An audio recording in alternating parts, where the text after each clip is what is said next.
Hello and welcome to More Phenomenal Reviews. I'm Joe, here with me is my co-host Dan. Hello and greetings. And we've just started Season 2. The Mutiny sees the first appearance of one of my favorite villains in Power Ranger history, in my top 2, Lord Zedd.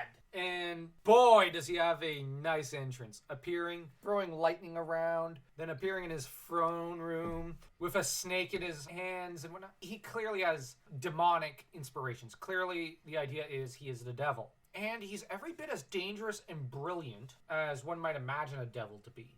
He's also omniscient, hence his title, the Emperor That All He Sees. And he quickly banishes Rita, because she's not contributing much anymore, restores Goldar's wings to him, which he had apparently clipped millennia ago, with Rita terrified and not happy, and growling at Goldar every 2 seconds like traitor.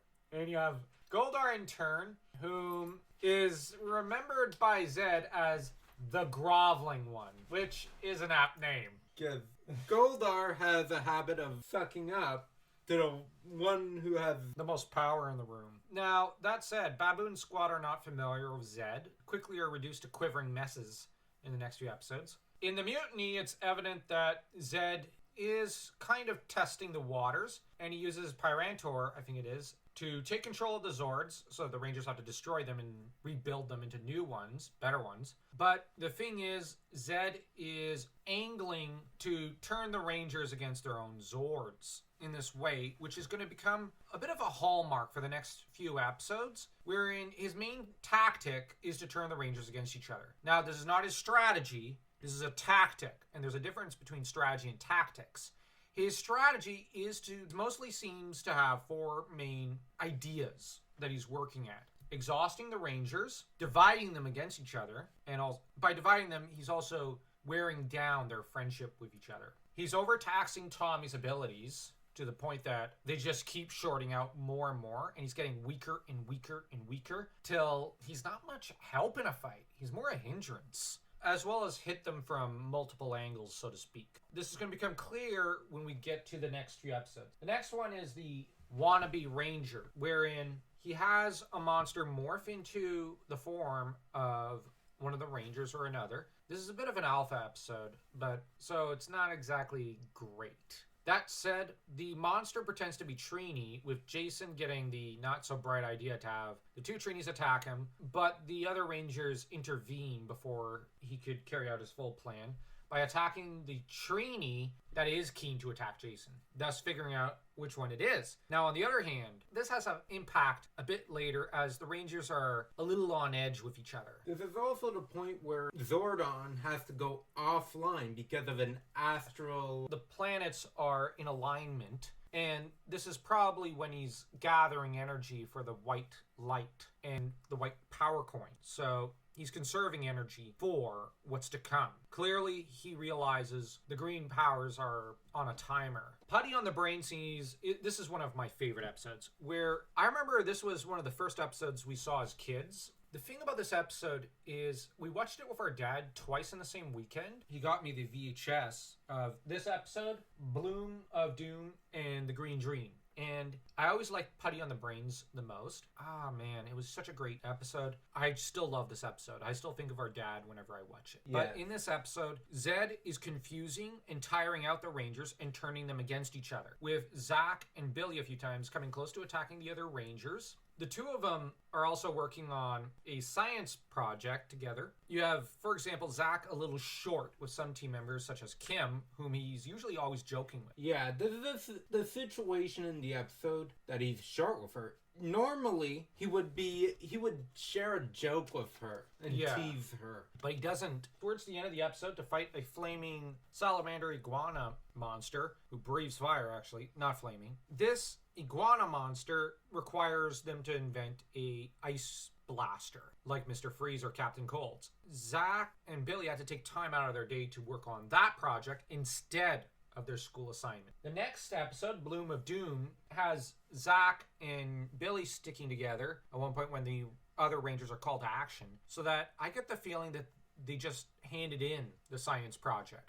So that it's basically 24 hours later, because the assignment was due the next day, I think. The thing is, you have Kim and Trini, who end up turning against each other because of the fact that Kim's club is really not popular. Flower, agricultural gardening club. Zed ends up pouring a green ooze onto a plant with thorns in it, and I got the feeling that since the green blood in his tubes is the same color as the substance poured, it's his blood. So that is evil. Evil blood. Kim becomes very rapidly envious and angry with Trini, and even rejects Tommy's attempts to cheer her up, which annoys Tommy, who decides to give her space, with Jason kind of cringing back in the background and looking a little mad at her. Jason is seeming a little angrier and angrier as these episodes are progressing.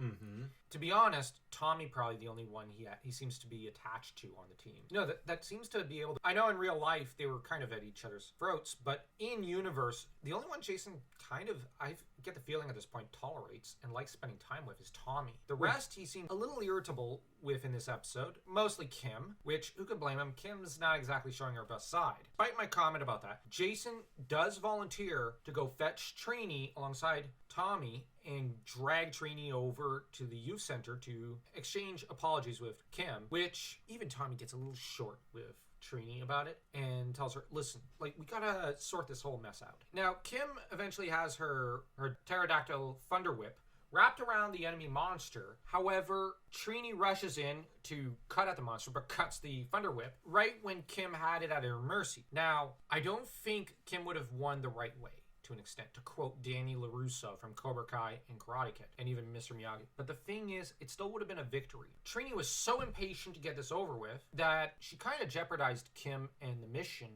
and did botch things. That said, Kim later ends up in a nightmare of jealousy, then fights her way out, and the other Rangers help her out, and they conquer that plant monster. Green Dream has Tommy having 3 nights straight the same dream of losing his powers, and ends up possessed by Zed, who does not appear to him in person, but has putties capture Tommy and sends his Z-Staff with Goldar, so that Goldar will use the power as a conduit between Zed and Tommy to possess Tommy, and then has Tommy convince the other Rangers to summon the Sword of Power, which is a sword forged by the combined power of the 6 power coins. Then Tommy steals it. Tommy shakes off the trance and tries to rescue the sword, only to end up defeated because, of course, his powers are so worthless at this point that they're basically giving him chronic strokes or something. Jason has to fight the monster to knock the sword out of its hand, and Jason does a fantastic job here fighting this monster down and rescuing Tommy. And Tommy concludes at the end of the episode, he's at the end of his power cycle. This is it for him and the green powers. Zed, on the other hand, blames the defeat on Goldar, not having helped in the actual operation. It seems that Zed was thinking that Goldar should have gone down with the goat monster to fight the Rangers, because Goldar has an undefeated track record when it comes to Jason. His reticence and cowardice did cost Zed a major victory. Goldar interfering would have probably torn apart the Power Ranger. Yeah, he would have won. But that said, even when he loses, Zed wins, as Tommy's powers are exhausted and failing continuously. Zach, he's already out. Trini only seems to have wanted to walk after the Bloom of Doom. Normally, she'd be the first to try and kind of diplomatize with Kim, even when Kim's jealous, because there have been episodes like that in season 1, and she was always quick to make peace. But here, she's a little reluctant.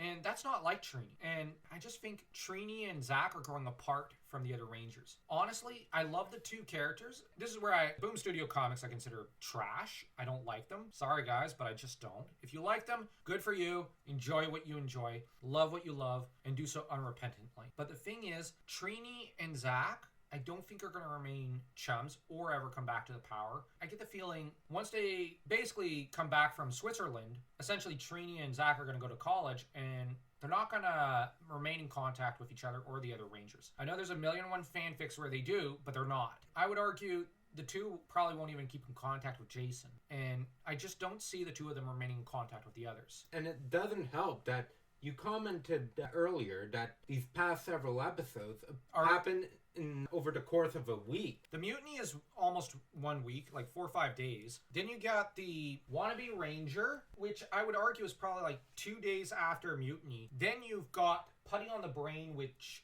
is probably another day or 2. Well, probably 2-3 days. Then you got Bloom of Doom, which is the exact next day after the previous episode. Then you got Green Dream, which is 3 nights later. Basically, the Rangers, from what I can see here of the timeline in these episodes, are not being given time to rest. They're having to fight. And this is interfering with their schoolwork. This is interfering with their day-to-day lives. Zach and Trini are wearing out. They're getting exhausted. Even Jason seems to be a little worn out from this. Kim and Billy seem to be the two who are thriving on it. This is a Rubik's Cube that he's enjoying putting together. Yeah, whereas Kim seems to just be in her element, in a way. And in these episodes, it seems like Kim and Tommy are stepping into the leadership positions more and more. So they're the co-leaders of the team at this point. And Kim is really enjoying being needed here. Mm-hmm. However, Tommy, I think, is getting exhausted a little because his powers are jerking him around, and his confidence and self-esteem, I've noticed in these episodes, is rock bottom. He's getting frustrated. He's tired. The only two Rangers who are doing well in this atmosphere seem to be Kim and Billy. Everyone else is not doing good. Yeah, which is sad, but it's natural that this would happen to these people. They're teenagers. And you have this evil overlord whom he's also not revealing himself to them like Rita did. And he's basically playing psychology by presenting himself as this overlord they could never conquer or fight. So yeah, it's a mind-blowingly amazing set of episodes that I'd almost consider one long episode here, along with the next few episodes. But everything up to Green Dream seems to be part of one arc, because at the end of Green Dream, Zed announces a new tactic, pushing the tactic of draining Tommy's power, of wearing it down to the forefront. He's basically going to keep targeting Tommy till Green No More Part 2. He's effectively tearing down Tommy. So where he was working at the different Rangers all at once, now he's going to zero in and focus on one. Let's rate these episodes. The Mutiny, I will say, is a 3 solid above average episodes. Mm-hmm. 2 3/4 because of, at some point, the focus on the Zords. Fair enough. Wannabe Ranger, I'm going to say, is merely a 1.5. Mm-hmm. It's an Alpha episode. I don't really enjoy those. I like Alpha, but he shouldn't have his own episode. Yeah. If it wasn't for that part, it'd be a far better episode. Now, Putty on the Brain, Bloom of Doom, and now Putty on the Brain I'm going to say is a 4. It's a perfect episode in my opinion. This episode contains the Power Rangers cheese and corny that we all love. So you're rating it a 4? Yeah. Bloom of Doom, I'll actually say it's another 4, I think. I can't imagine improving on this episode. Yeah. And as we explained, there's a lot more going on. Yep, both thematically and in terms of motifs, as well as in the lore and the continuity. There's a lot going on. And the Green Dream, I'm going to say, is a 3.5. 3. It's a really good episode. You gotta be ashamed of yourself. Underrated at a 3 like that. Are you okay? Is something the matter? I'm just eager for him to get his next power set. Yeah, that's gonna be exciting. Tell us what you think of our ratings and of how excited we got about these episodes. These are some of my favorite episodes. This is my favorite season of all times for Power Rangers. And I cannot imagine a better set of episodes to start a season. I know you're fond of Lost Galaxies, but I don't think Lost Galaxies was ever this good. Now, don't forget to like and smash that subscribe button like Tommy smashing imaginary putties into the pavement. And remember, Rangers, may the power protect you.